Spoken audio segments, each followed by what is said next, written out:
Hey guys, what's going on? This is Matt Klepfer from Fredonia, Kansas.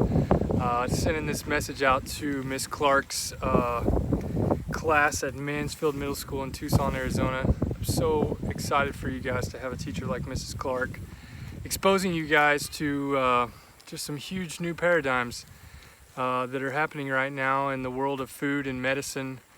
And these are things that a lot of kids your age are just not aware of and not thinking of.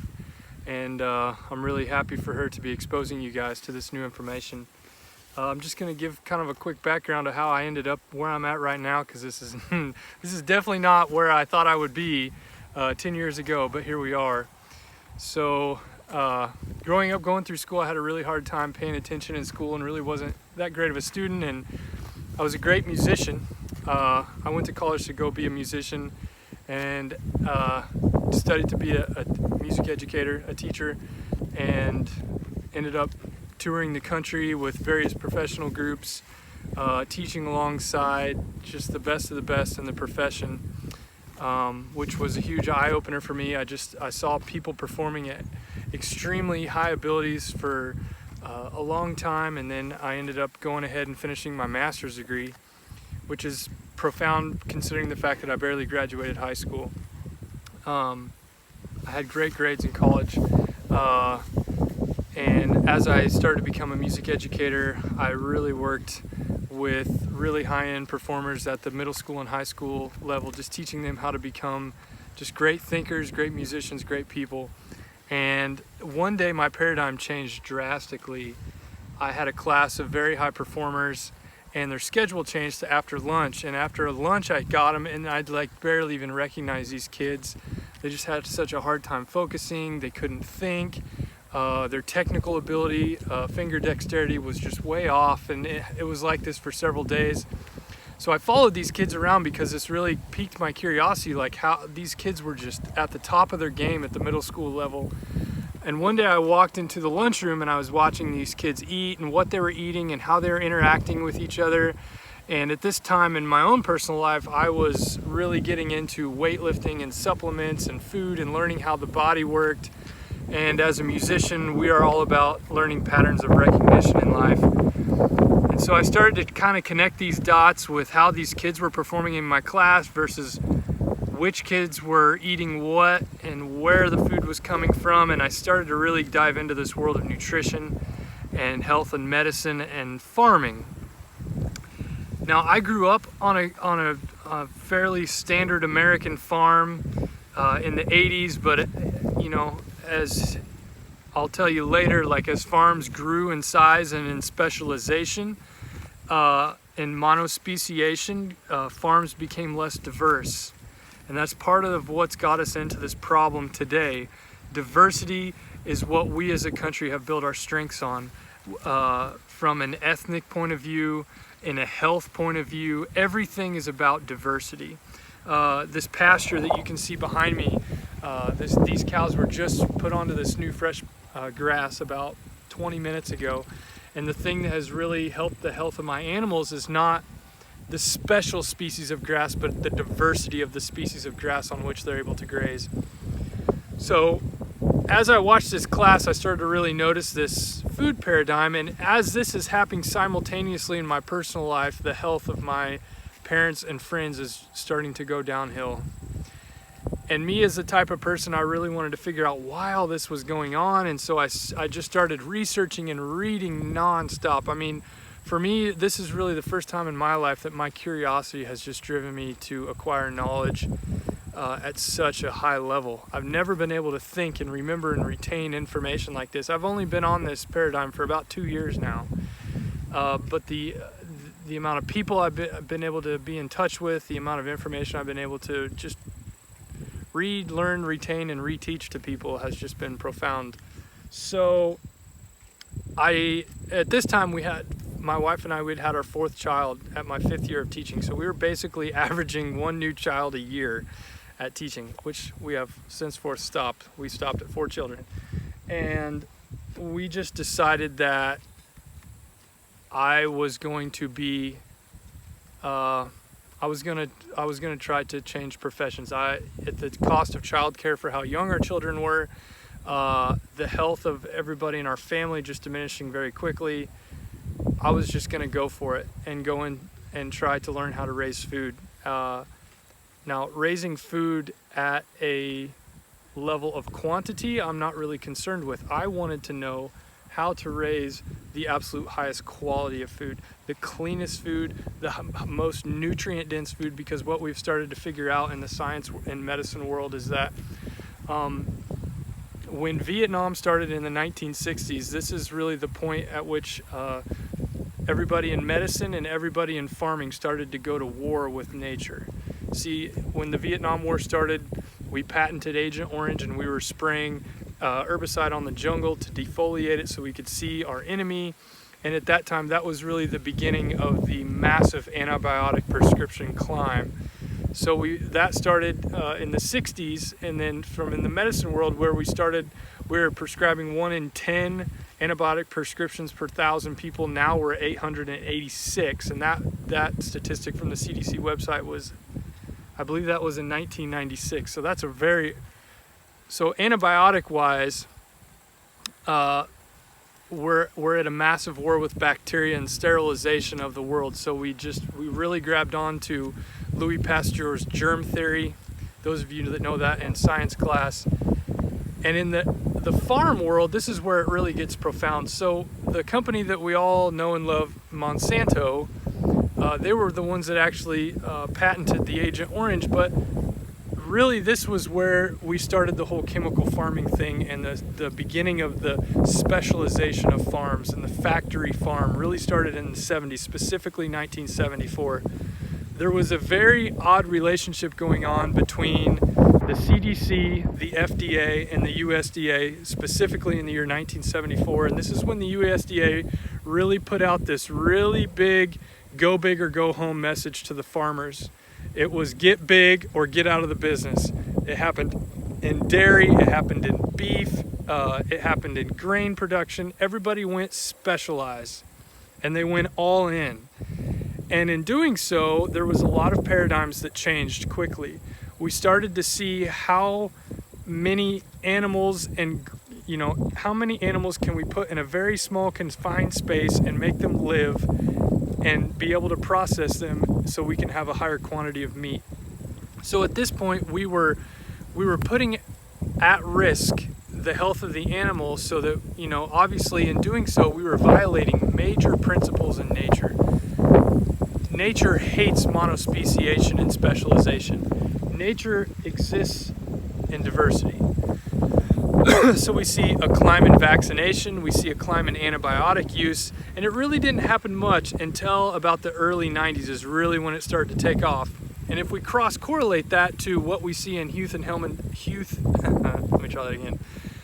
and health and disease, we see the exact same cross-correlation in dementia-like diseases in women, neurological diseases in men, and now we're seeing a huge onset of digestion diseases in adults, and we're also seeing the onset of type 2 diabetes now in its third earliest generation. So in your grandparents' generation, they were not seeing that until their 70s, and then your parents' generation started to see it in their 40s, and now we're seeing it in children your age, guys. And this is all metabolically based, guys. What you have to understand is all of the diseases that when you guys are adults, that your world, when you guys are trying to pay taxes and take care of all this youth, I did it again, human health and disease, it was all based from food. None of this is genetic, not one single thing. So as I said, the farm really started to ramp up its use of vaccination and antibiotics, so did medicine. It followed right in its footsteps. And this is the most profound part of this. Doctors are prescribing heavy amounts of antibiotics. Farmers were led down this pathway because then we crossed this weird threshold in farming where the age of the farmer crossed this bell curve where no longer did they have the agility, the energy level to go out and cut the weeds by hand. So then we were led down this path of chemical farming, and it was the perfect storm, because if you give the farmer an option, would you rather spray it or stand out there in the heat and cut your weeds? Well, of course they want to spray it. Who wouldn't? the problem is the two major herbicides that farmers were marketed were never first patented as herbicides. In 1964, when this certain amino acid mimicking herbicide was patented, it was first patented as an antibiotic, and most people don't know that and understand that. So we're now spraying antibiotic on the soil, and here's what we have to understand about bacteria, guys. If I scoop up a piece of soil and I scoop up, some amnia or the fluid from inside your gut, and I put them both under a microscope, they both contain the exact same bacteria. And what we now know about bacteria's job in the body is, if you look at the new cancer research that's come out in the last 2 years, what we're really starting to notice, people, is that cancer is really starting to cross-correlate between the absence of certain nourishing bacteria that are in our body. So if you take breast cancer, for instance, and you take a breast that has now come down with a cancerous tumor, it is completely absent of the Sphagomonas and methylbacteria, and then you look at the healthy breast, and there it has those bacteria. You look at the prostate, the liver, different throat cancers, different organ cancers that are starting to show up in our bodies. Because here's why you need to think about this. Right now, it's a roulette. 1 in 2 people are coming up with cancer. Those aren't odds I want to deal with. I want to take control of my health. This is why I'm doing this right here. I'm trying to figure out how to do this without the mass, the easy way. There's nothing easy and convenient about raising food like this. But I'm doing it in diversity. Up here on the hill, you can see behind me, that is my chicken tractor, just like the one you see at Polyface Farm. That is exactly 3 days behind my cows.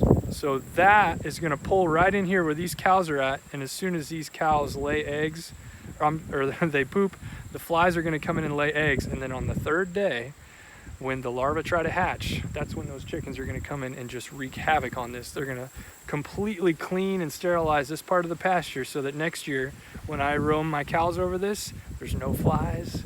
There's, the ticks are at an all-time minimum. The parasites, I don't have to spray and, use all these crazy sprays all over my cows because I use diversity in animals to do that for me. And the cool part is I don't have to pay them or ask them to do it. They do it because that's what God designed them to do. And the coolest part is they pay me in eggs. Profound, huh? So anyway, guys, here's why all this is important. Is right now at our point in human history, we have started noticing like we don't really need today's best and brightest to go into what we call the doctor part of it, where you're basically you're managing symptoms and disease, and you're just prescribing something to make symptoms go away. Remember this quote. The sick man asked, "Who is your doctor?" But the healthy man asked, "Who is your farmer?" Guys, food is the ultimate medicine, and when we are able to have the same diversity of bacteria that is in a handful of really healthy soil, guess what? The person that consumes the food that grows off that soil is going to have the same diversity of bacteria in their gut. We need to not be at war with nature anymore, because nature always bats last. It always has the last say, and we're never going to beat it. It was never meant to be like this. So when you guys are in your little cliques in middle school, and you are, among other kids, and you see other kids with certain behaviors, you need to think about what is spawning that behavior, because what we now know in the science world, guys, some people just have serious behavior issues, and they can't think and have serious brain fog because of the food they're eating. So if you want to be a real person, a real human, an early adult, I'm talking to you like you're an adult, because really essentially you are. You want to perform better in school, you need to have the absolute highest quality food you can get. You want to improve your test scores overnight without studying much, change what you put in your body. Because that's what it did to me. I couldn't remember a page I read out of a book 10 years ago. And now today, stats and studies and all this stuff Memory retention has changed and turned upside down. I used to suffer horribly from ADHD. I don't anymore. I'm not a victim of it. I've completely turned the paradigm up on its head, all by changing my nutrition. And I want to be, just a beacon of light to parents and other people that are struggling with things like this, ADHD with their children, and help them learn how to raise their own food, help them just be, obtain more liberty by learning how to do this on their own and not have to depend on somebody else to do it for them, to teach other people how to do it. That's why I do what I do. So anyway, thank you, Mrs. Clark, for having this discussion with your class. I'm so excited for you guys. I'll put out another little video on polyface because I know I went long-winded on this, but that's where we're at with the food side of things. I'll make another little video right after this to talk about how Polyface Farm directly influenced me and my experience in meeting Joel Salatin himself on 2 different occasions, and how that has gone. I got to get back on my chore routine because I'm behind schedule now. But anyway, hope you guys enjoy your class tomorrow on Thursday, or whenever you see this. I'll post another video to Ms. Clark, and we'll get it to you. Thank you guys. We'll see you.